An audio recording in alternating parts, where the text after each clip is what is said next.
हमारे चैनल को सब्सक्राइब करें और बेल आइकन दबाएं। मैंने घर पे मार्क लगा दिया है।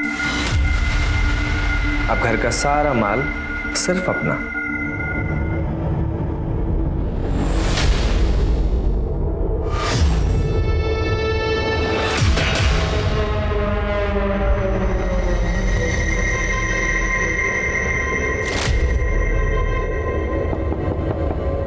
शादी मुबारक हो। नमस्कार, आदाब। मैं अनूप सोनी क्राइम पेट्रोल के आज के इस केस में आप सबका स्वागत करता हूं। रिश्ते हर समाज की नींव होते हैं और शादी एक ऐसा रिश्ता है जो ना सिर्फ दो लोगों को जोड़ता है बल्कि दो परिवारों को भी जोड़ता है। पर अक्सर शादी में क्राइम्स भी उतने ही होते हैं। जिल्टेड लवर्स से लेकर जलने वाले रिश्तेदार या फिर कोल्ड ब्लडेड लुटेरे जिनके लिए पैसों और गहनों को लेकर किसी को मारना कोई बड़ी बात नहीं है, जिनके लिए शादी सिर्फ एक लूट के मौके से ज्यादा और कुछ नहीं।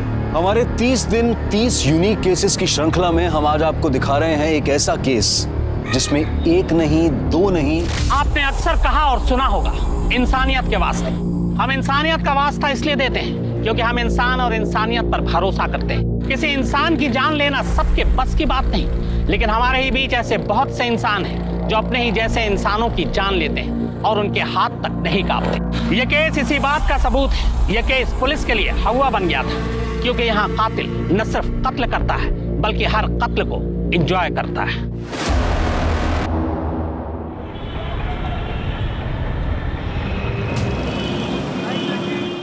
थोड़ा सा लेफ्ट करना, बस बस बस, करेक्ट।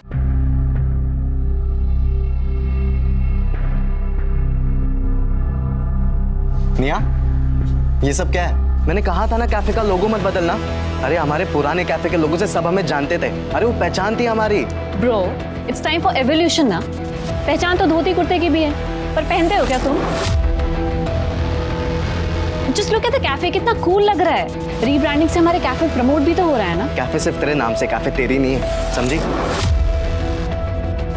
इसमें मेरा हिस्सा भी तो है। सेम पेरेंट्स हैं हमारे। लड़कियों का कोई हिस्सा नहीं होता। शादी करो, पति के घर जाओ और वहां पे हिस्सा मांगो अपना। I will.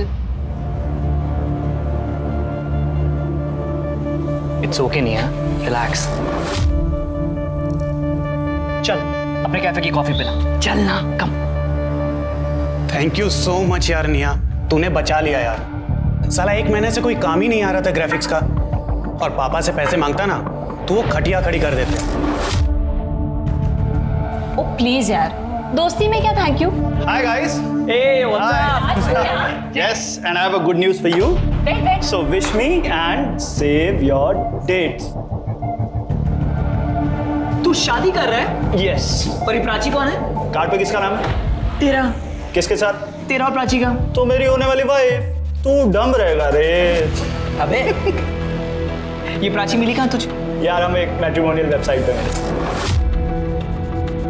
Congratulations. Congratulations से काम नहीं चलेगा क्योंकि तुम सबको शादी वाले दिन पहुंचना पड़ेगा। बेटा शादी का कार्ड तूने मुझसे नहीं बनवाया ना, इसका बदला लूंगा मैं तुझसे। भाई सॉरी यार, वो एक्चुअली प्राची की फैमिली वालों ने बनवा दी। सही है ना, पैसे बच गए अपने। अरे यार मजाक कर रहा था मैं। अब मीठा तो खिला। तो मेरी शादी की खुशी में तुम सब मिठाई खाओ। ऐसे लोगों की वजह से अरेंज मैरिज आज तक चलती आ रही है। जितनी जल्दी हो सके रिश्ता तय कर दो। अरे उम्र ज्यादा है तो क्या हुआ, 70 साल की उम्र में भी मर्द मर्द ही होता है, और ये तो फिर 40 के ही हैं। बात आगे बढ़ाओ। पापा, आप ऐसे नहीं कर सकते।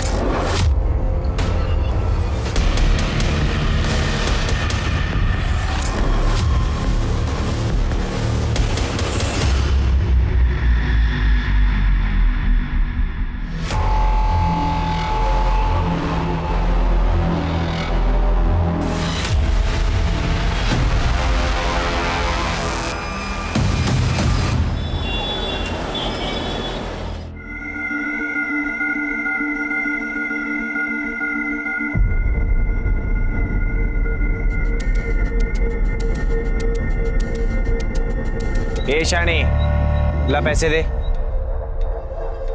ये क्या, सिर्फ 500? 1000 रुपए निकाल चल। तूने 500 ही बोला था। 501 का लेती है, तुम 2 थे। चल ज्यादा ड्रामा मत कर, चल जा। अवधू चल। शाने कल आएगा ना, तब देखेगी मैं तेरे को। अरे जान दे कमली, ये तो इनका रोज रोज का नाटक है। चल कम से कम 500 तो मिले ना, कई बार ये 500 भी अपने को नसीब नहीं होते। बहुत हो गया, पड़ोस वाले मोहल्ले में गोद भराई की रस्म चल रही है। अरे पर वो एरिया तो मल्लिका का है ना, और वैसे भी हम तो नकली किन्नर हैं। अरे तेल लेने गई मल्लिका, अब जो करेगी ना ये कमली करेगी।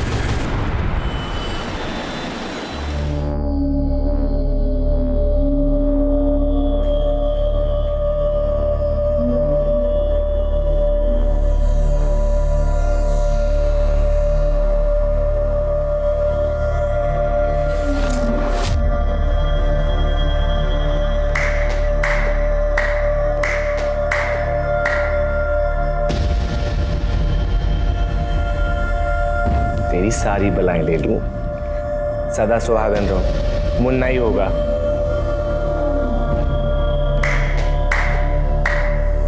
ए सेठ, किन्नर की दुआ कभी खाली नहीं जाती। घर में बेटा ही होगा, वो भी स्वस्थ। ला अब हमारा मुंह मीठा करा और पर्स भी भारी।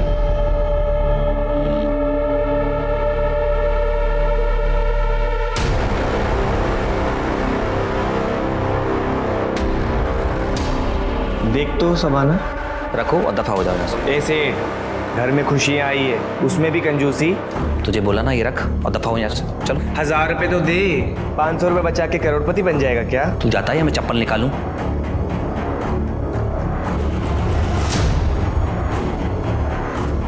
ए सेठ, इसकी मिठाई खा तू। छोड़ना रे, इसको बाद में देख लेंगे।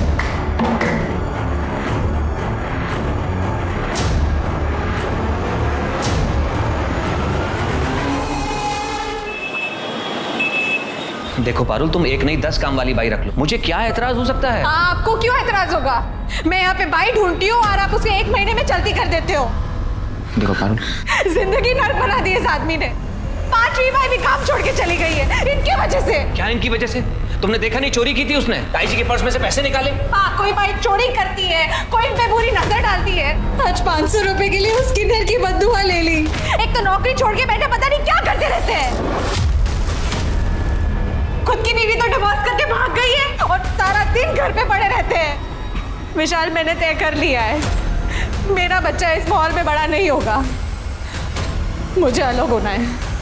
या तो तुम नया घर लो या तो इस आदमी को यहाँ से निकालो, वरना मैं चली जाऊंगी। पारुल, देखे तूने तेवर इसके? भैया इस घर में वही होगा जो पारुल चाहती है, नहीं तो आप अपना इंतजाम कर लीजिए। क्या?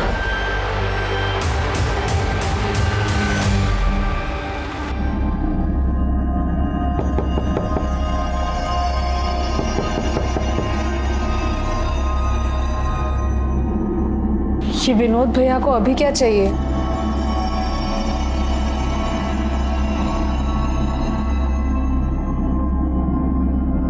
क्या भैया?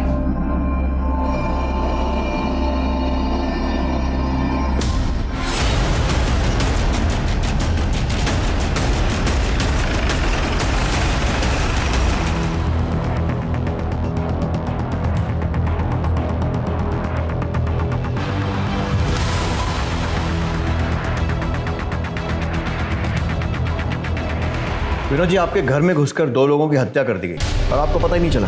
कान पर जूं तक नहीं रेंगी। मेरे डिवोर्स के बाद सिर्फ मुझे इंसोम्निया और डिप्रेशन की शिकायत है। स्लीपिंग पिल्स लेके सोता हूँ। सामान गायब। सब ले गए, रुपए, पैसे, जेवर। अंदर कैसा है, कुछ पता चला? सर, इस खिड़की से फर्स्ट एंट्री के निशान। सर, मतलब पूरी तैयारी से आए थे। विनोद जी, किसी से दुश्मनी आपकी या आपके भाई की, या फिर हाल फिलहाल में कोई झगड़ा, या फिर किसी पर शक हो आपको? कौन मार सकता है? कोई मार सके ऐसा तो कोई नहीं। बस कल नौकरानी से झगड़ा हुआ था, मैंने उसे घर से बाहर निकाल दिया। छोटी मोटी चोरी करती थी घर में। क्या? पैसे निकाल लिए? अच्छा, आप फोन रखो, मैं आपको कॉल करता हूं। शीला, तूने ताई जी के पर्स में से पैसे निकाले? क्या? क्या क्या? ताई जी के पर्स में से पैसे निकाले तूने ना? ये क्या कह रहे हैं भैया आप? मैंने तो ताई जी का पर्स देखा तक नहीं। अच्छा, तेरा पर्स निकाल, अभी पता चल जाएगा, सच्चाई सामने आएगी। पर्स निकाल, पर्स निकाल। आप ये क्या कर रहे हैं? अरे भैया रुकिए, क्या आप क्या कर रहे हैं? तुम लोगों को दिखाई नहीं देता? चोरी की है इसने। ताई जी के पर्स में से पैसे निकाले हैं। पर्स निकाल, पर्स निकाल। क्या कर रहे हैं भैया आप? मैंने तो ताई जी का पर्स देखा भी नहीं।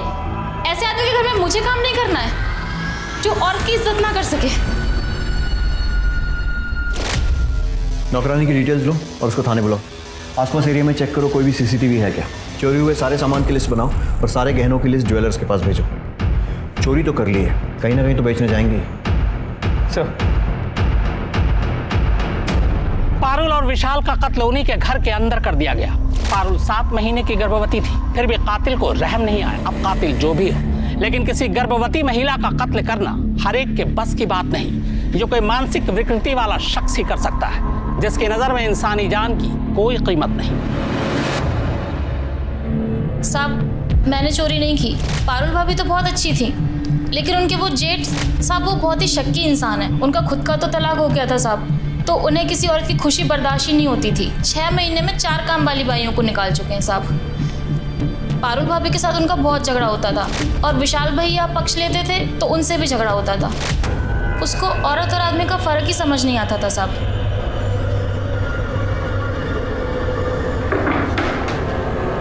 भाभी, ये भैया मुझे ऐसे घूर घूर के देखेंगे तो मैं काम कैसे करूँगी? मैं भी एक औरत हूँ। अरे वो तुझे औरत है इसलिए घूर के नहीं देखते हैं, वो बहुत शक्की इंसान है। उन्हें तो लगता है कि मैं भी विशाल के पर्स से पैसे चोरी करती हूँ, मुझे भी ऐसे ही घूर के देखते हैं। ये सही है, उसने तेरी चोरी पकड़ी तो तूने उल्टा उस पर ही इल्जाम लगा दिया। नहीं साहब, मैं 10 घर का काम करती हूँ साहब। 15-20 हज़ार रुपये कमा लेती हूँ। 500 रुपये चुरा के पूरे मोहल्ले में बदनाम हो जाऊँगी साहब। मैं बेवकूफ़ थोड़ी हूँ साहब। ठीक है, जाओ। और सुनो, बिना बताए शहर छोड़कर मत जाना। जी साहब। कहीं ऐसा तो नहीं है कि इस विनोद ने ही मर्डर किया और उसके बाद लूटपाट का एंगल दे दियो? इस विनोद पे नजर रखो। अगर इसने ये किया है तो बाकी एविडेंस से तो कोई फायदा नहीं होगा, फिंगरप्रिंट्स, मोबाइल रिकॉर्ड्स, लेकिन वो गहनों को ठिकाने लगाने की कोशिश करेगा। अगर इसी ने किया है तो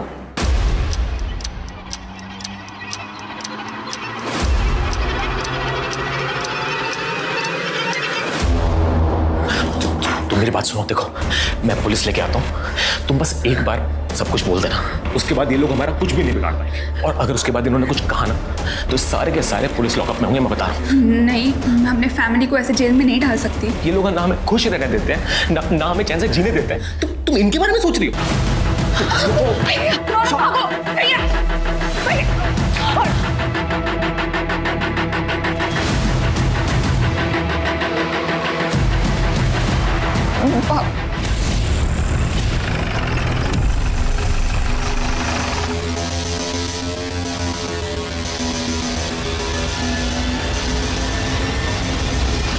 सर ये देखिए, पारुल और विशाल के मर्डर वाली रात विनोद किसी को मिला था और एनवेलप दिया था।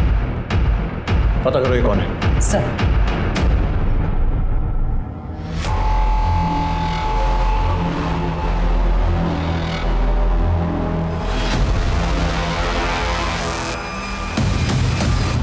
यार मुझे कुछ ना कुछ जुगाड़ करना पड़ेगा। मैं कब तक टोनी के घर में काम करूंगा? ऊपर से मेरा बाप ना मुझे चैन से काम करने देता और ना जीने देता है। प्लीज चिल यार, सारे पेरेंट्स ना एक ही जैसे होते हैं। हो प्लीज यार निया, अब तू ज्ञान मत दे मुझे ज्यादा। तू और ओम कितने लकी हो तुम्हें पता नहीं। अरे ब्रो, ऐसा कुछ भी नहीं। जगन, हमारे पास ना सिर्फ ये थोड़े से पैसे ज्यादा हैं, अदरवाइज ये पेरेंट्स वाली प्रॉब्लम ना सब सेम है। तेरे घर में जैसा टॉर्चर होता है ना, वैसे सेम टू सेम मेरे घर में भी होता है। बेब्स, इसलिए तो मैंने बोला था मेरे साथ लिव इन में शिफ्ट हो जाओ, ताकि ये नितेश मेरी सारी चीजों पर कब्जा कर ले। नो वेज, यू तो नो ना पापा कितने ओल्ड फैशन्ड है, और उन्हें ये लिव इन वाला कॉन्सेप्ट कतई समझ में नहीं आने वाला। आई डोंट वांट कि नितेश मेरे खिलाफ पापा को भड़का के ना मुझे डिसोन करवा दे। I really don't want that. Sir मैंने किसी को सुपारी नहीं दी सर। वो हमारी सोसाइटी का वॉचमैन है, उसकी माँ की तबीयत खराब हो गई थी, पैसे मांग रहा था, इसीलिए मैंने उससे पैसे दिए सर। हम उसके घर गए, घर पे ताला लगा हुआ।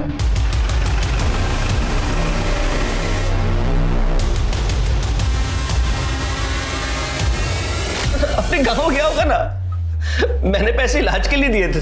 कोई इलाज के पैसे नहीं थे। सच बोल आप। नहीं सर, मैंने पैसे उधार में ही दिए थे और कुछ भी नहीं। तोड़ो इसको, और तब तक तोड़ो जब तक कि सच नहीं बोलता है। और उस वॉचमैन को ढूंढो।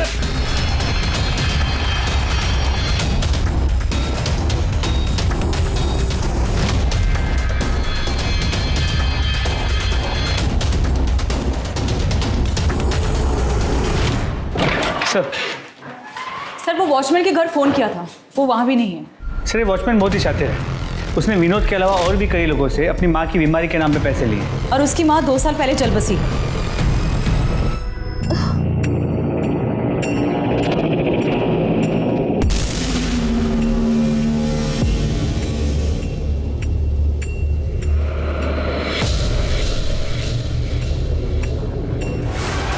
साक्षी, साक्षी, साक्षी, रुको, साक्षी।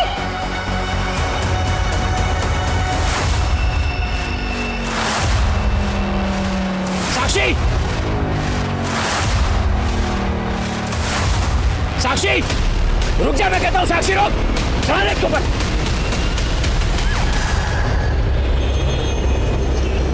यार तुम्हारे हाथ में तो जादू है। क्या टेस्टी खाना बनाया तुमने यार। सच बताऊं तो आज अपने दोस्तों से इतने टाइम बाद मिलकर बहुत अच्छा लगा। हाँ। कॉलेज जैसे याद आ गया। वो निया स्वीट है बट वो थोड़ा नकचड़ा है।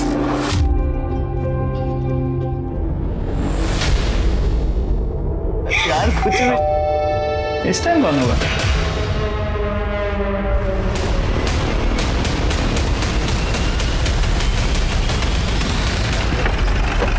सर ये सफाई वाला उस पर कचरा लेने आया था। दरवाजा खुला था, उसने खून देख के हमें कॉल किया।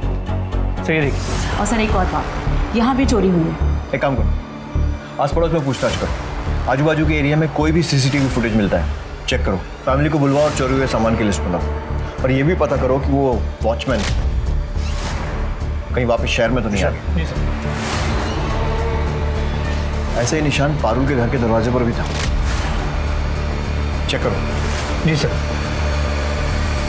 देख, हमें पता चला कि तू नौकरी छोड़ के घर पे बैठा था। घर में सिर्फ पारुल और विशाल की चलती थी, इसीलिए तूने उन्हें मरवा दिया। अब ये बता कि किससे और कैसे? सर मैंने किसी को नहीं मरवाया।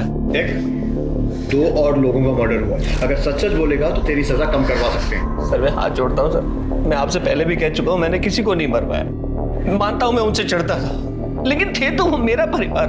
अब आप बता रहे हो एक घटना फिर से घट गई तो मैं तो बेकसूर हुआ ना सर। सर राज के घर वाले आए। नए घर में शिफ्ट हुआ था सर। कल सत्यनारायण की पूजा रखी थी, हम भी वहां पर थे। दोपहर का खाना खाकर हम दोनों निकल गए थे सर, क्योंकि उसने अपने दोस्तों के साथ एक पार्टी रखी थी। आप जानते हैं उन दोस्तों को? जी सर।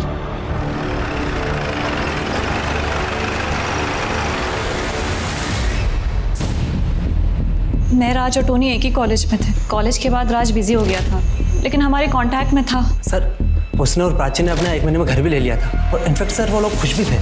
इस बात से हम लोग प्राउड फील करते सर। सर हम तो उन्हें विश करने गए थे। तो जब तुम लोग वहाँ विश करने गए थे तो कुछ अलग या अजीब सा देखा? No sir, not at all. बल्कि राज और प्राची तो अपने फ्यूचर की बातें डिस्कस कर रहे थे हमारे साथ। अरे यार इतने सारे गिफ्ट लाने की क्या जरूरत थी यार? अरे कैसे नहीं लाते यार, आफ्टर ऑल तू नए घर में शिफ्ट हुआ है। अच्छा इसी बात पे कुछ खा। वाओ, म्यूजिक सिस्टम, ये तो पक्का निया की पसंद होगी। हाँ of course, I knew it. मैं अभी प्ले करता हूँ। अच्छा राज, हाँ do you mind if I ask कि तू सिंगल चाइल्ड है ना, तो फिर यहाँ पे अकेले घर पे क्यों शिफ्ट हुआ? वेल हमें भी तो अपनी प्राइवेसी चाहिए ना। हम भी थोड़ा लाइफ एंजॉय करना चाहते हैं, और फिर हम बेबी भी प्लान कर रहे हैं। तो व्हाट यार, अभी तो शादी हुई है, इतनी जल्दी क्या है बच्चे की? सर राज अपनी फैमिली का एक लौता बेटा था, लेकिन प्राची उसके साथ अलग रहने लगी थी। कहीं ऐसा तो नहीं कि उसकी फैमिली ने? नहीं हाँ, उसकी फैमिली ऐसा कुछ नहीं कर सकती है। ऑल्दो सर, राज की जो एक्स गर्लफ्रेंड थी रितु, वो भी उससे झगड़ा करती थी, और कई बार तो सोशल मीडिया पे उसके साथ पिक्चर्स पोस्ट करके उसे गालियाँ भी देती थी। ओह यस सर, ये देखिए सर, राज ने कल ही सत्यनारायण की पूजा के पिक्चर्स डाले थे। ये देखिए रितु ने क्या कमेंट किया हुआ है। रितु की डिटेल्स लो, पुलिस स्टेशन बोलो। सर क्या बताया sir? I wrote it on Friendsbook और अच्छे से उसे गाली दी और पब्लिकली सोशल मीडिया पे शेम किया। आपको पता है मेरे कितने फॉलोअर्स हैं? 2000। 900 लोगों ने तो मेरी पोस्ट भी लाइक की, और सबने कहा यू गो गर्ल। देखो हमने पता किया है तुम्हारा राज और उसकी बीवी के साथ झगड़ा हुआ। अरे चूड़ियां ले लेंगे यार पहले। कमीरे, मेरी लाइफ बर्बाद करके तू इसके साथ यहाँ मजे कर रहा है। देखो रितु, अब मेरी और राज की शादी हो चुकी है तो तुम ये तू चुप बैठ चुड़ैल, समझी? तेरी औकात नहीं है मेरे सामने बोलने की। Ritu behave yourself. तुम्हारी इन्हीं हरकतों की वजह से ना मैंने तुमसे ब्रेकअप किया। हरकत? व्हाट हरकत? हाँ, ऐसा क्या किया मैंने तुम्हारे साथ? Get lost. हाँ तो वो डिजर्व करता था सर, और मेरा उसे मार के क्या फायदा होगा? मैं तो उसे तड़पते देखना चाहती थी, उसकी शादी टूटते देखना चाहती थी, लेकिन मर के तो वो सस्ते में निपट गया ना। डॉक्टर को दिखाया? मतलब थोड़ा। क्यों सर? क्योंकि तुम्हारी बातें ऐसी हैं। इसके अलावा ही चेक करो। फिलहाल जाइए, लेकिन शहर छोड़कर मत जाइएगा। जी सर। चलिए। ये क्या करती है सोशल मीडिया ने आजकल के बच्चों का? मेरा बेटा भी पूरे समय फोन पे चिपका रहता है। अरे कितनी बचकानी बातें करती है। लेकिन सर क्या ये मर्डर कर सकती है?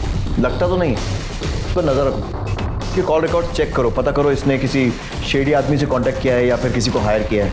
ऐसा करो, विनोद का सोशल मीडिया भी चेक करो, कहीं ये लोग ऑनलाइन तो लोगों को हायर नहीं कर रहे। अच्छा, बाकी के सीसीटीवी फुटेज आए? सर राज के घर के पास एक बैंक के एटीएम का सीसीटीवी फुटेज मिला, उसे क्रॉस चेक कर रहे हैं। और ज्वेलर से कोई इन्फॉर्मेशन? सर अब तक कुछ नहीं। सर मोस्ट प्रोबेबली ये ज्वेलरी शहर के बाहर बेची गई होगी। एक और शादीशुदा जोड़े का कत्ल हो गया। हिसाब से ये केस भी विशाल और पारुल के मर्डर केस जैसा है। यहाँ पुलिस की तहकीकात पर भी कई सवाल खड़े होते हैं। क्या पुलिस ने जल्दबाजी में केस बंद करने के चक्कर में कहीं विनोद को गलत तो नहीं फंसा दिया? और क्या पुलिस अगर इस मामले की कई एंगल से जांच करती तो राज और प्राची की जान बच सकती थी? जांच के दौरान एक अजीब बात सामने आई। इन दोनों घरों के बाहर ही इस तरह के मार्ग थे, यानी कत्ल सोची समझी साजिश का नतीजा था। पर सवाल यह है कि इतने सारे घरों में इन्हीं दो घरों को क्यों चुना गया? क्या पुलिस इस बार सही मुजरिम तक पहुंच पाएगी या फिर कुछ और मौत होनी तय है?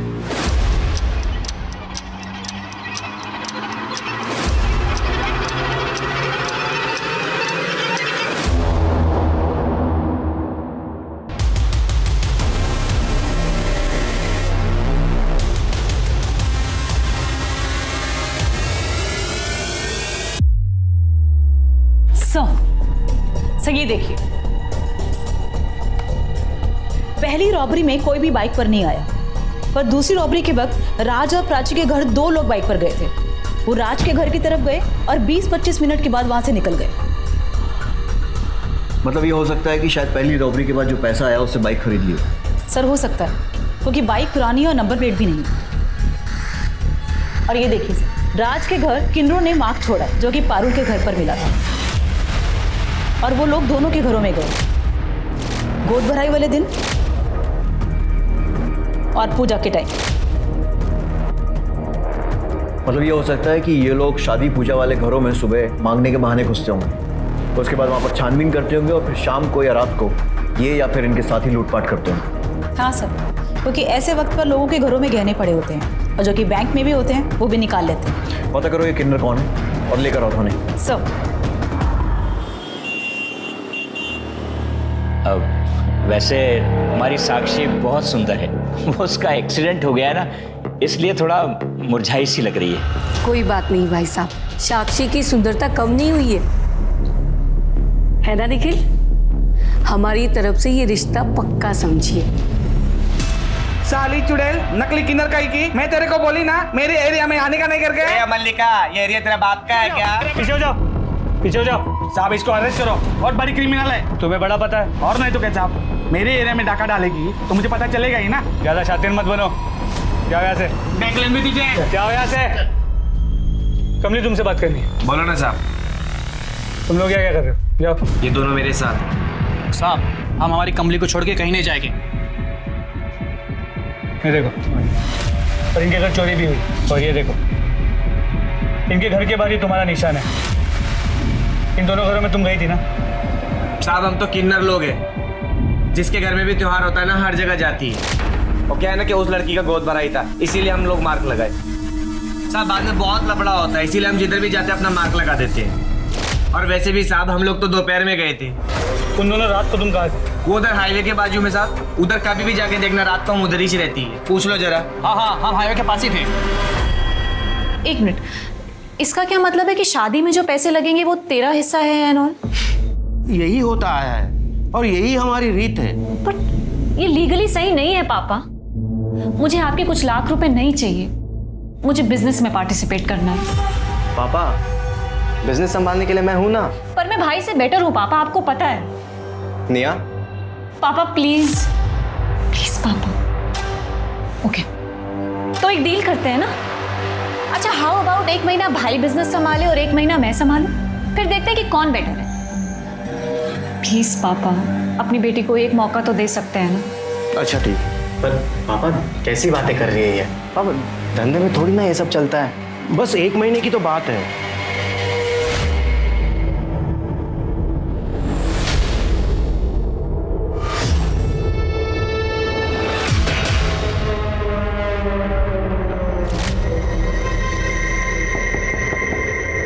शादी मुबारक हो।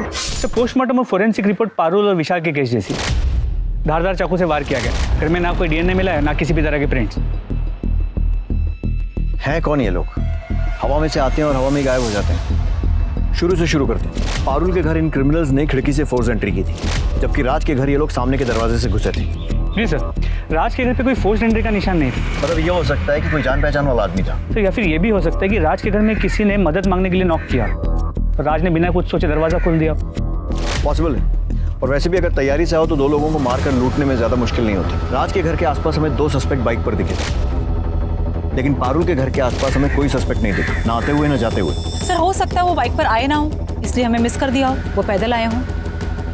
Good point. ऐसा करो, मर्डर के 1 दिन पहले और 1 दिन बाद का सारा सीसीटीवी फुटेज फिर से चेक करो। सर, चोरी के सामान बेचने की कोई इन्फॉर्मेशन? नहीं सर, अपने एरिया में कुछ नहीं मिला। मैंने फोटोज को बाकी के पुलिस स्टेशन में सर्कुलेट कर दिया, शायद किसी और शहर में बेचा गया हो। ठीक है। इस तरह की लूट और किलिंग की वारदातें शहर के अलग अलग इलाकों और घरों में हुई थी, लेकिन पुलिस की सस्पेक्ट लिस्ट में एक भी ठोस नाम सामने नहीं आ रहा था। ये किसी प्रोफेशनल क्रिमिनल्स का गैंग लग रहा था। ये लुटेरे इतने शातिर थे कि इन्होंने अपने खिलाफ कोई सबूत नहीं छोड़ा था। ये निया बहुत तेज बन रही है, इसका फेल होना बहुत जरूरी है। अगर मेरे होते हुए भी पापा ने बिजनेस निया के हाथ में दे दिया तो फिर मेरी क्या इज्जत रह जाएगी?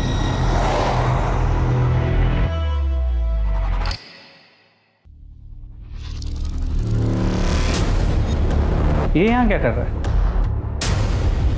जानते हो इसे? जी सर, उस दिन कैफे में देखा था, राज का दोस्त है। सर, कमली के अलावा यही एक कॉमन लिंक है।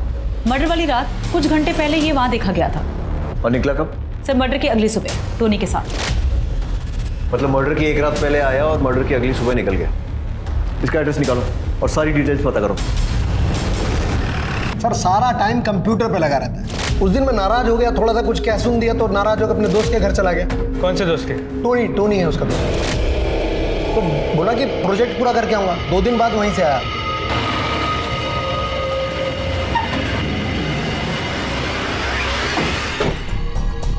टोनी डिसोजा। जी सर। तुम जगन के दोस्त हो? हाँ सर।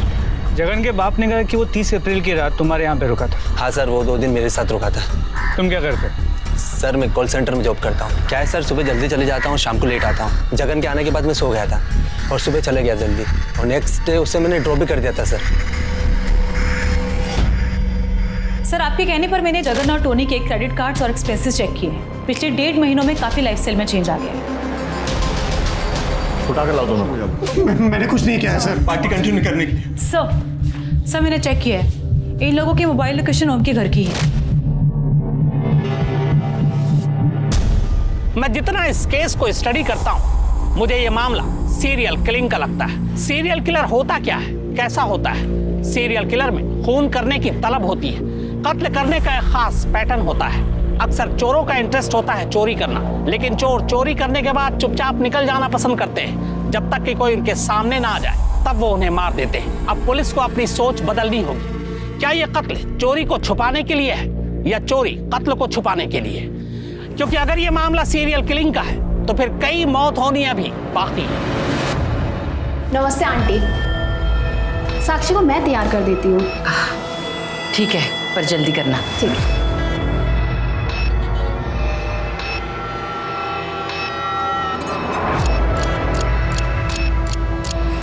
ये ले, रौनक से बात कर। हेलो रौनक।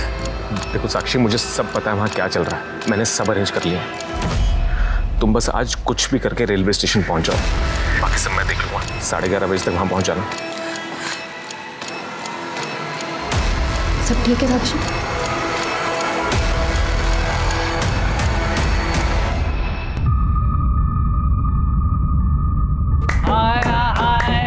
बधाइयो सेठ, बधाइयो। घर में खुशियां आ रही है तेरे। चला शगुन दे। हाँ हाँ। तेरी बेटी सदा सुहागन रहे। ले। ये हुई ना बात।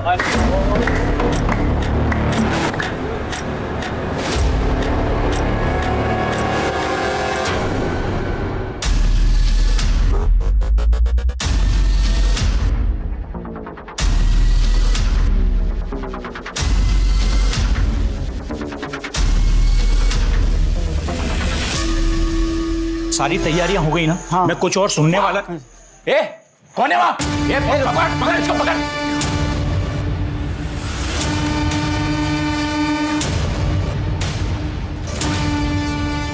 कौन है तुम लोग?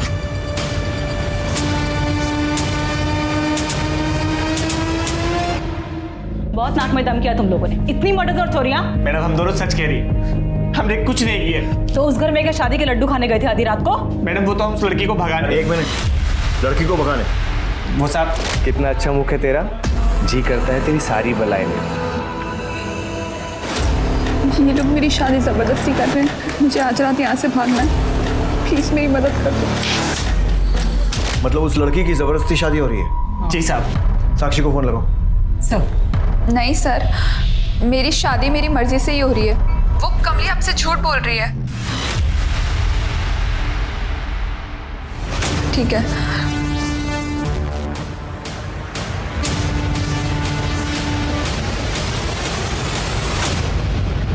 इन लोगों की अच्छे से धुलाई करो, मुझे पूरा सच चाहिए। साहब साहब सच कह, साहब सच कह।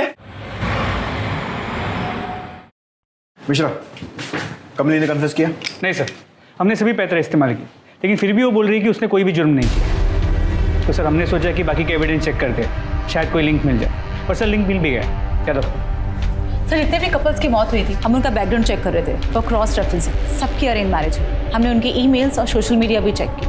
उनकी शादी एक ही मैट्रिमोनियल साइट के जरिए हुई है। मतलब ये कड़ी इन लोगों को जोड़ती है? जी सर, और ये सभी शादियाँ पिछले 1 महीने से 1.5 साल के बीच में हुई।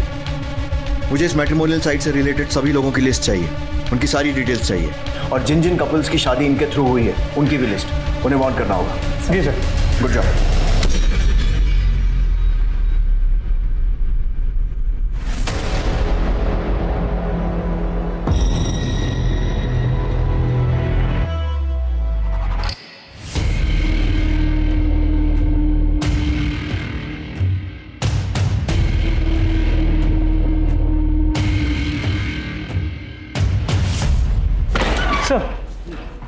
सर टोनी डिसोजा, पारुल का पड़ोसी और राज का दोस्त, ये उसी कंपनी में काम करता है जो विवाह केंद्र का वेबसाइट मैनेज करती है।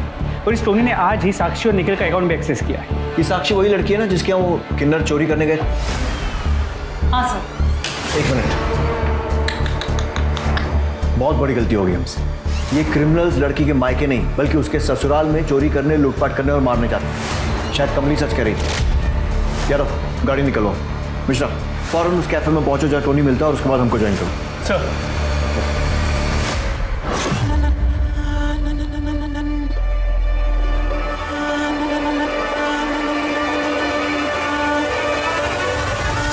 और इसीलिए मुझे ये शादी करनी पड़ी।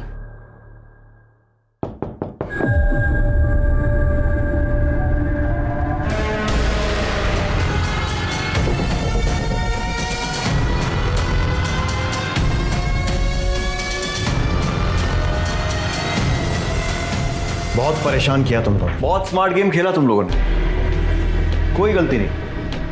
परेशान हो गए थे हम लोग, समझ ही नहीं आ रहा था करें क्या। फिर हमने वही किया जो हम लोग हर बार करते हैं, कॉल रिकॉर्ड्स को अच्छे से चेक किया। और एक चीज नजर आई, हर मर्डर और लूट के पहले तुम चारों की लोकेशन ओम के घर पर ही मिली। और तब लगा कि यार दाल में तो कुछ काला है। तुमको उठाने पहुंचे तो तुम्हारा भाई नितेश, उसने तो पहले ही पुलिस को फोन कर दिया था तुम्हें पकड़वाने के लिए।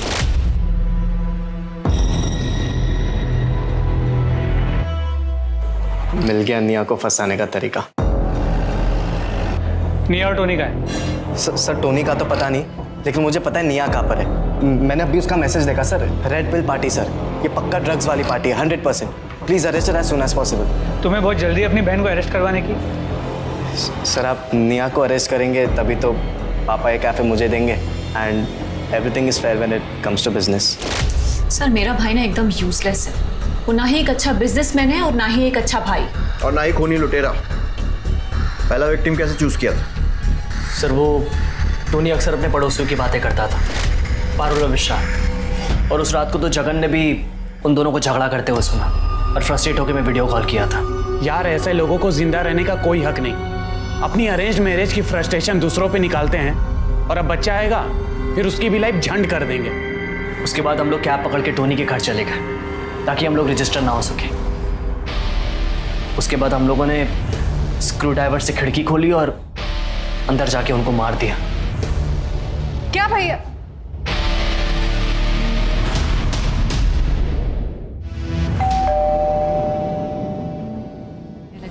टोनी में इंफॉर्मेशन देता था अपनी वेबसाइट से। उसके बाद हम रेकी पे जाते थे ये पता करने के लिए कि कौन अकेले रहता है और किसके पास कितनी सिक्योरिटी। अगर हमें ऐसा लगता था कि हम दोनों उस चीज़ को हैंडल नहीं कर पाएंगे तो टोनी और जगन को अपने साथ लेते थे। मर्डर करने के बाद हम वो कपड़े और ग्लव्स जगन को देते थे और वो उसे डिस्पोज करता था।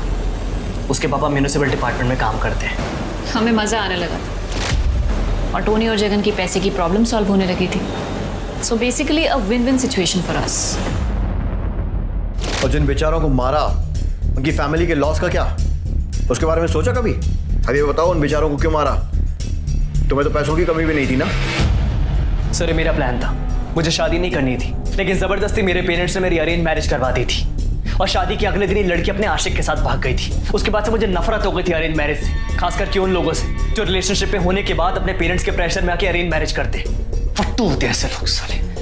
और मुझे प्रॉब्लम थी बच्चों के क्रेज से। अरे पॉपुलेशन इतनी बढ़ रही है सर, मतलब अगर प्यार नहीं है तो शादी करके बच्चे पैदा करने का क्या फायदा? और ये पेरेंट्स, इनके साथ जो जबरदस्ती हुई ये अपने बच्चों के साथ भी वही करते हैं। For what? किस लिए? ऐसे बढ़ाएंगे अपने वंश का नाम? बहुत क्रांतिकारी विचार हैं तुम लोगों के, और मेरे हिसाब से आपके आगे आने वाले कुछ साल जेल में बीतने वाले। सीरियल किलर को पकड़ना इतना मुश्किल क्यों है? मैंने अपने करियर में कई सीरियल किलर से मुलाकात की और बात की, और जो चीजें समझ में आई वो ये है कि एक तो सीरियल किलर हमारे आसपास होता जरूर है पर शक की कोई गुंजाइश नहीं छोड़ता, बेहद लो प्रोफाइल रहता है, उसका टारगेट बहुत साफ होता है, वो हमारे आसपास होते हैं, हमारे बीच में होते हैं, लेकिन कभी भी शक की कोई गुंजाइश नहीं छोड़ते। और यही वजह है कि दुनिया की कोई भी पुलिस हो, सीरियल किलर को पकड़ना उनके लिए सबसे मुश्किल होता है। अब मैं अनूप सोनी आपसे विदा लेता हूं, फिर मुलाकात होगी क्राइम पेट्रोल सतर्क में एक और नए केस के साथ और उस पर हमारे एक्सपर्ट के विश्लेषण के साथ। तब तक अपना और अपने परिवार का ख्याल रखें, सतर्क रहें, सुरक्षित रहें और देखते रहें क्राइम पेट्रोल सतर्क। जय हिंद। For more updates subscribe to our channel, click the show links and enjoy watching the videos.